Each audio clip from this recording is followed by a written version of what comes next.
नमस्ते दोस्तों, मैं Urmila Salunke. Welcome to Vivekananda academy of human excellence. दोस्तों, आज हम देखने वाले हैं छठी कक्षा से बाल राम कथा से लेसन नंबर 7 सोने का हिरण। लेसन नंबर 7 सोने का हिरण।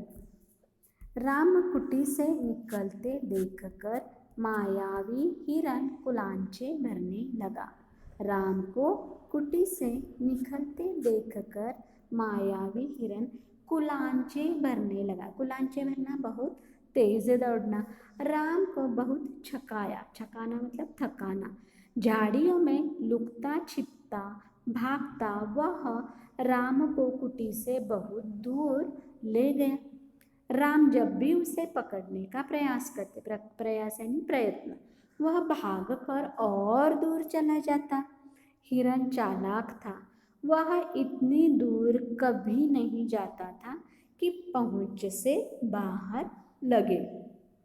राम के सारे प्रयास, प्रयास यानी प्रयत्न, विफल। विफल मतलब बिल्कुल भी प्रयास उनका सही नहीं हो रहा था।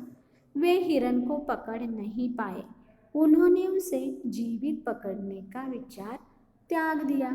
धनुष उठाया, निशान साधा। निशान साधना, निशान लगाना, और एक बाण उस पर छोड़ दिया। बाण लगते ही हिरण गिर पड़ा। धरती पर गिरते ही मारीच अपनी असली रूप में आ गया। मारीच ने माया से केवल अपना रूप नहीं बदला था, आवाज भी बदली थी। अपनी आवाज राम जैसी बना ली थी। धरती पर पड़े हुए वह जोर से चिल्लाया, हाँ सीते, हाँ लक्ष्मण। ध्वनि यानी आवाज ऐसी थी जैसे बाण राम को लगा हो। वह सहायता के लिए पुकार रहे हैं। सहायता यानी मदद। बाण का प्रहार, प्रहार मतलब चोट। बाण का प्रहार गहरा था। मारीच उसे अधिक देर तक सहन नहीं कर पाया। वह छटपटाता रहा। छटपटाना, तड़पना। छटपटाता रहा। जल्द ही उसके प्राण पखेरु उड़ गए। प्राण पखेरु उड़ना, मर जाना। जल्द ही उसके प्राण पखेरु उड़ गए। रावण एक विशाल वृक्ष के पीछे खड़ा था। विशाल यानी बड़े। वह प्रसन्न था। उसकी चाल सफल हो गई थी। मारीच ने अपनी भूमिका अच्छी तरह निभाई थी। अब तक सब कुछ वैसा ही हुआ जैसा उसने सोचा था। उसे राक्षस अकंपन की बात याद आई। सीता का हरण तो राम के प्राण निकल जाएंगे। सीता का हरण हो तो राम के प्राण निकल जाएंगे। वह निशक्त हो जाएंगे। निशक्त यानी शक्तिहीन, दुर्बल। वह अगले चरण की तैयारी में जुट गया। मारीच की पुकार राम ने सुनी। वह पास ही थे। उन्हें समझने में देर नहीं लगी कि पुकार की मंशा मतलब इच्छा क्या है। मायावी मारीच की पूरी चाल उनके सामने खुल गई। हिरण जानबूझकर भागता रहा। उन्हें कुटिया से दूर ले जाने के लिए वह षड्यंत्र था। षड्यंत्र यानी कपटी चाल। अगला चरण विफल करना चाहते थे। विफल मतलब नॉट सक्सेस। अगला चरण विफल करना चाहते थे। उनकी चाल में तेजी आ गई ताकि जल्दी कुटिया पहुंच सके।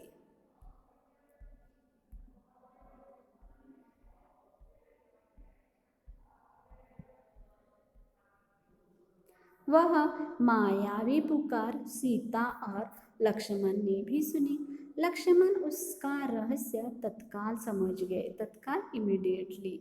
राम की तरह उन्होंने बाण चढ़ाकर धनुष दृढ़ता से पकड़ लिया। चौकसी बढ़ा दी।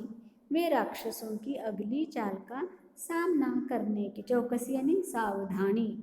वे राक्षसों की अगली चाल का सामना करने के लिए तैयार थे। साथ ही राम का आदेश उन्हें याद था, उनके लौटने तक सीता की रक्षा करें। लक्ष्मण की ओर से इसमें चूक यानी गलती, चूक की कोई संभावना ही नहीं थी। संभावना मतलब संभव, मुमकिन। सीता वह आवाज सुनकर विचलित हो गई। विचलित मतलब उनका कंसंट्रेशन बिगड़ गया, घबरा गई, दौड़कर कुटिया के द्वार पर आई।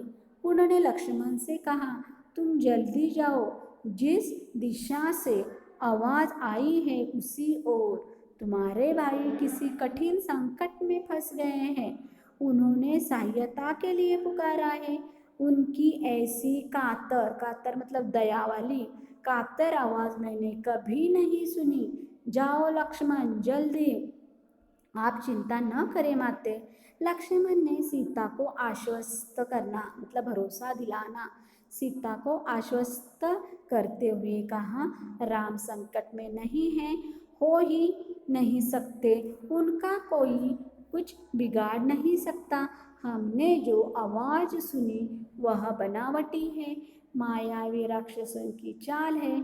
मुझे कुटिया से दूर जाने के लिए आप निश्चित रहें, भाई राम जल्दी ही आते होंगे।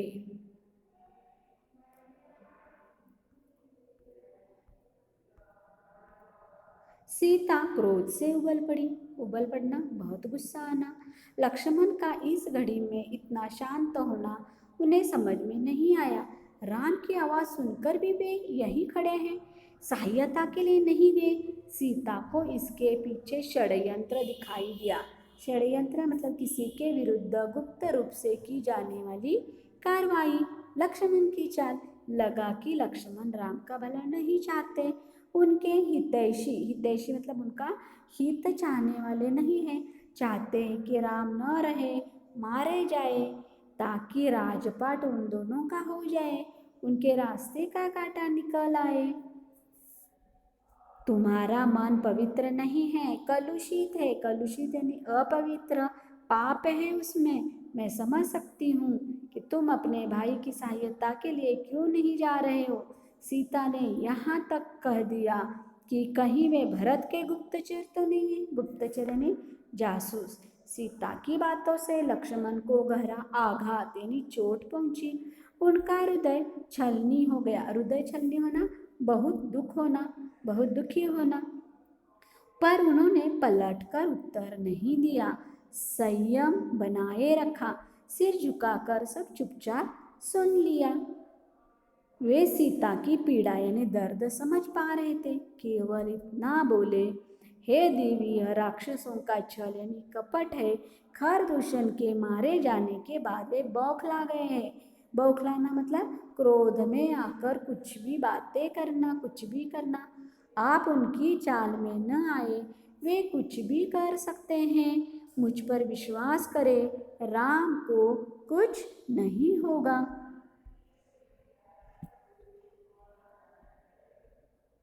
सीता का क्रोध और बढ़ गया। क्रोध में आंखों से आंसू बहने लगे। यह भी लग रहा था कि लक्ष्मण की बात सही न हो। यह डर लग रहा था कि राम से बिछोह न हो। बिछोह मतलब बिछड़ना, वियोग।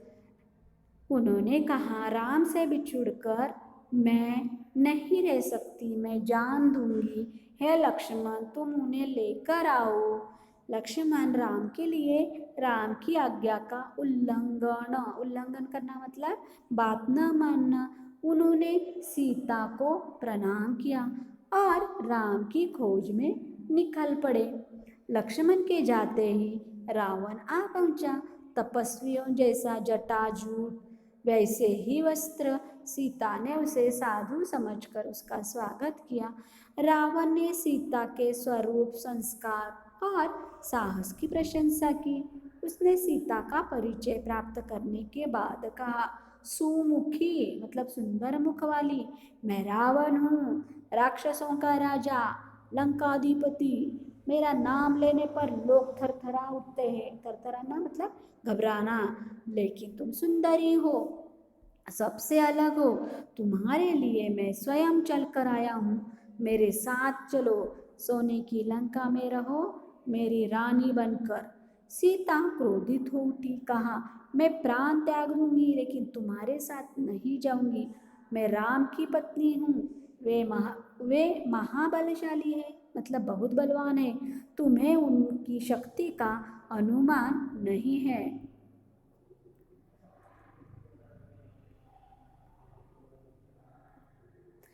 तुम चले जाओ, नहीं तो तुम्हारा सर्वनाश हो जाएगा।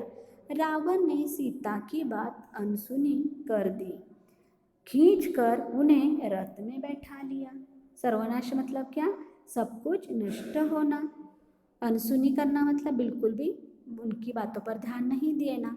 सीता प्रयास करती रही, पर रावण के चंगुल से मुक्त नहीं हो सकी। चंगुल से मुक्त होना, छुटकारा पाना। स्वयं को असहाय पाकर वे विलाप करने लगी। हा राम, हा लक्ष्मण पुकारती रही। रावण का रथ लंका की ओर उड़ चला।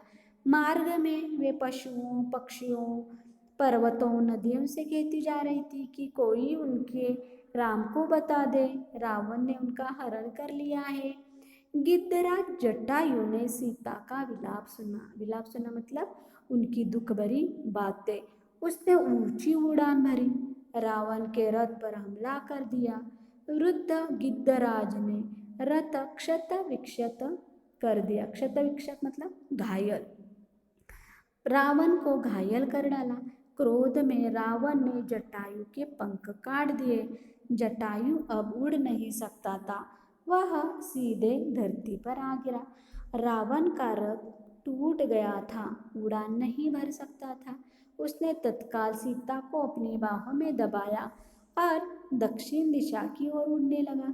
सीता को लगा कि अब संभवतः कोई उनकी सहायता नहीं कर पाएगा।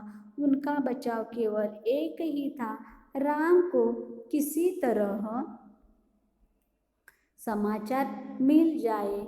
उन्होंने अपने आभूषण, आभूषण मतलब जेवर, गोल्ड, अपने आभूषण उतार कर फेंकना प्रारंभ कर दिया। प्रारंभ मतलब शुरुआत की। आभूषण वानरों ने उठा लिए। उन्हें आशा थी कि वानरों के पास ये आभूषण देखकर राम समझ जाएंगे, उन्हें पता चल जाएगा कि सीता किस मार्ग से गई है। रावण ने सीता को आभूषण फेंकने से नहीं रोका। उसे लगा कि सीता शोक में ऐसा कर रही है। कुछ ही समय में रावण लंका पहुंच गया। वह अपने धन वैभव से सीता को प्रभावित करना चाहता था। उन्हें लेकर वह सीधा अपने अंतपुर में गया। राक्षसियों को सीता की निगरानी करते रहने को कहा। निगरानी करना मतलब देख रेख। अंतरपुर मतलब महल का वह भाग जहाँ स्त्रियां रहती हैं। और बाहर निकल गया। थोड़ी देर में वह फिर लौटा। सीता को घूरते हुए उसने कहा, सुंदरी, मैं तुम्हें 1 वर्ष का समय देता हूँ। निर्णय तुम्हें करना है। मेरी रानी बनकर लंका में राज करोगी या विलाप करते हुए जीवन बिताओगी। सीता बार बार रावण को धिक्कारती रही, राम का गुणगान करती रही। रावण को क्रोध आ गया। तुम्हारा राम यहाँ कभी नहीं पहुँच सकता, तुम्हें कोई नहीं बचा सकता, तुम्हारी रक्षा केवल मैं कर सकता हूँ। मुझे स्वीकार करो और लंका में सुख से रहो।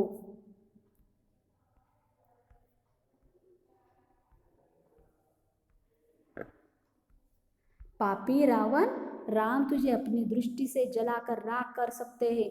उनकी शक्ति देवता भी स्वीकार करते हैं। मैं उस राम की पत्नी हूँ जिसके तेज और पराक्रम के आगे कोई नहीं ठहर सकता।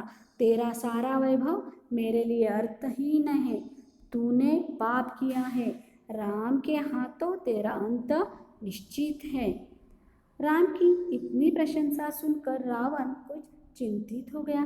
उसने सोचा, खरदूषण को मारने वाला अवश्य शक्तिशाली होगा। उसने तत्काल अपने 8 सबसे बलिष्ठ राक्षसों को बुलाया। कहा, तुम लोग पंचवटी जाओ। राम और लक्ष्मण वहीं रहते हैं। उनका एक एक समाचार मुझे मिलना चाहिए। दोनों पर निगरानी रखो। निगरानी रखना, देखरेख करना। मौका मिलते ही उन्हें मार डालो।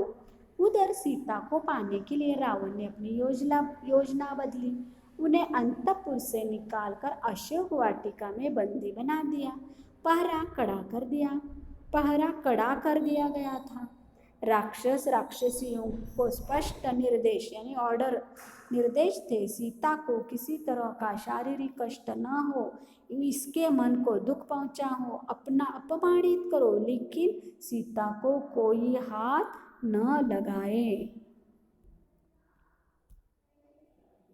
रावण ने सब कुछ किया पर सीता का मन नहीं बदला।